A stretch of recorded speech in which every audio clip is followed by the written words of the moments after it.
Indiana Fever may have gone absolutely 100% full FUBAR when it comes to Caitlin Clark and the relationship with both her and the Caitlin Clark fans, and it may not ever come back. They may have to trade her at the end of the season because I do not know that this is repairable.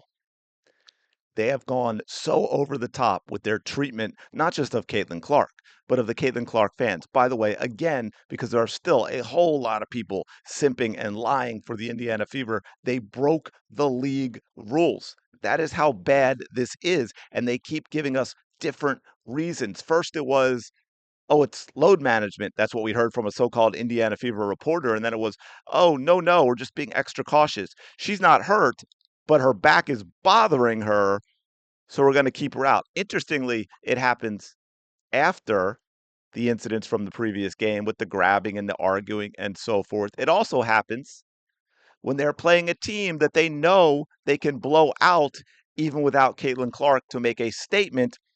And we've already seen Yahoo Sports putting it out there that the Indiana Fever, now they included the playoff run because the Fever actually had a better record last year with Caitlin Clark than they did without. So now it's the narrative is since Caitlin Clark, since last year, the Indiana Fever have a better record without Caitlin Clark. There's so much ridiculousness surrounding this team and how unprofessional it is. And sorry, ladies, apologies, but we got to clean house of all the women. These women cannot run this organization. And again, hey, if you can get qualified women in, I'm all for it. It can be all women. I don't care. But let's face it, these women are messy. They went and got the band back together that was a bunch of failures a decade plus ago and said, hey, you know what? We're all going to grift off of Caitlin Clark for as long as we can while also doing everything we can to keep her from shining. You can't tell me different. But let's start with this. Yeah, you know what? A lot of Fever fans late in the game said, nah, you know what? I'm not going to bother. I'm not going to show up. Lots and lots of empty seats. By the way, saw the same thing. I'm not sure when this was in the game, although it was not right at, it wasn't 2 hours before. Saw the same thing in the third quarter. People said, yeah, you know what? I did buy a ticket, but I'm staying home anyway. Now, speaking of buying tickets, you know what the attendance was last night? 14,010. Yes, that is correct. 14,010. So that means for all four Indiana Fever home games this season, the attendance has gone down. We now have the only two games in Caitlin Clark's WNBA career in which Fever home attendance was below 15,000 plus, and they've occurred in the last two games, and we are barely above 14,000, 14,010. And I promise you, if they had known Caitlin Clark was out, it would have been below 14,000. Absolutely. Now, here's something I want you to listen to. Pay attention to Stephanie White's voice. We actually finally got someone who dared to not only ask an uncomfortable question, but asked a follow-up question, and Stephanie White did not appreciate it. Cailin from earlier, she didn't practice yesterday. Why was she not listed on the injury report, or why wasn't the injury report updated like earlier today if she woke up with soreness in her back? Well, not everybody that doesn't practice or gets a pro day is on the injury report, so that happens all the time. And she wasn't listed on the injury report earlier because we expected her to play. And do you is the like is she injured? I guess is a fair question. Is she injured, or is it something other than an injury? Her back is sore, so if there's anything more detailed than that, that's the training staff. Do you think the Fever could get fined for not listing her as No. on the injury report? No. Thank you. They broke the rules, so yeah, they could. If it's not load management, then it's a suspension or she's injured. Those are the options. And Stephanie White didn't like being grilled. She didn't like being asked uncomfortable questions. I know she certainly didn't like to hear about the violation of league rules, which absolutely occurred. So it'll be interesting to see if the WNBA, who of course has been pretty anti Caitlin Clark themselves, will actually step up and punish the Indiana Fever. At the very least, the Indiana Fever should be fined.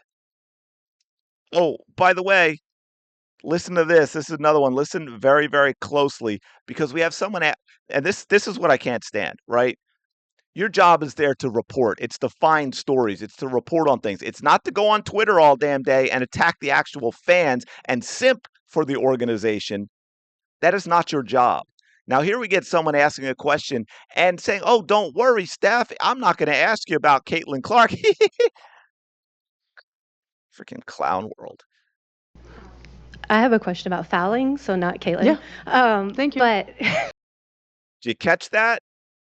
Stephanie White smiling and happy, and thank you that you didn't ask a question about Caitlin Clark. Let's play it again.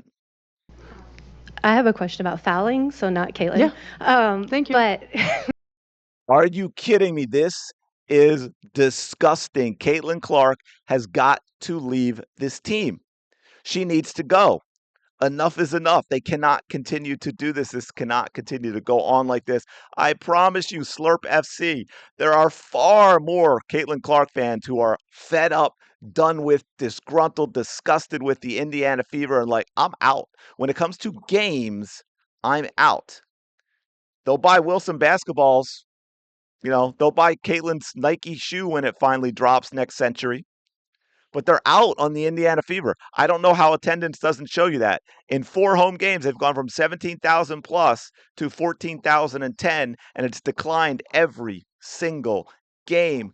By the way, ESPN actually reported, now I don't know if this is going to be changed, but ESPN had actually reported Caitlin Clark is listed as out on the injury report for Friday's game.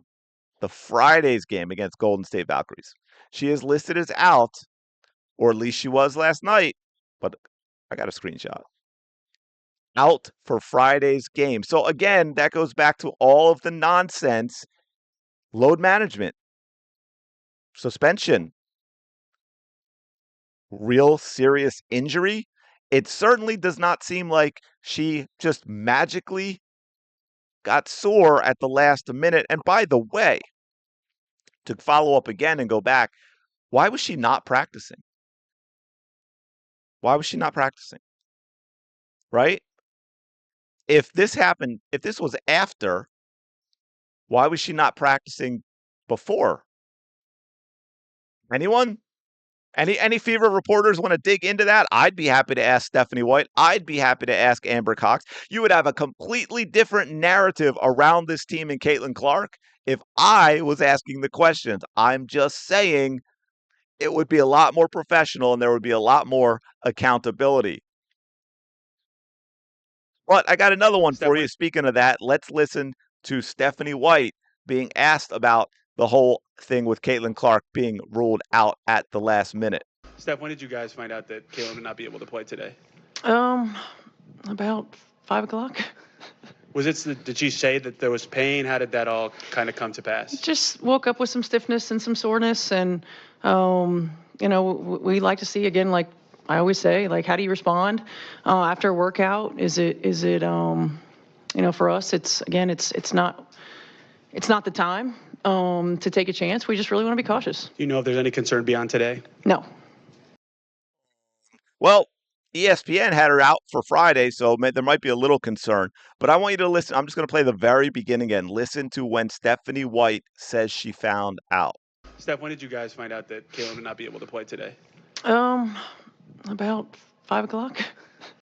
7 o'clock game. She didn't find out till 5 o'clock. She had no idea, yet Caitlin Clark woke up in the morning with this soreness that is supposedly the reason for her missing this game. Remember Monique Billings? And I forget the exact question now off the top of my head, but Stephanie White was asked something about Monique and her treatment, and she had no idea. We know that happened a lot last year, too. This is the most uninformed coach in the history of sports. She never seems to know what's going on with her players, especially when it comes to injuries, even though we just had Sophie Cunningham telling us how she's all up in their personal business all the time. She's all up in their personal business. Seems very WNBA. But she doesn't seem to know anything about them as professional athletes. Are we serious right now? What are we doing? What are we doing? This is absolutely insane. And I want to leave you with one last thing just to give you an idea how screwed up this is. Not long after the game, the Indiana Fever mailed out to everyone on their mailing list, that means all of you fans, the promo for tickets on Friday. I'm just saying, a promo for tickets on Friday. This is 100% FUBAR. I don't know that the Fever can come back from this. It's Keystone Cops, it's Abbott and Costello, it's the Three Stooges, it's Lucy and Charlie and the football being pulled. And by the way, the Indiana Fever organization's Lucy. Y'all are Charlie. Except I hope you really, and I'm including me, obviously, when I'm talking to all of you. I hope y'all learn your lesson quickly. Put the screws to the Indiana Fever, hit them where it hurts, which is their pocketbook. Do some damage. Stop going to games. Stop watching the games. At least short term. Let them know how much it can hurt because y'all are Caitlin Clark fans.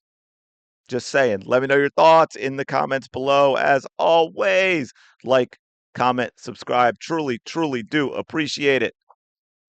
I will talk to y'all later. Peace.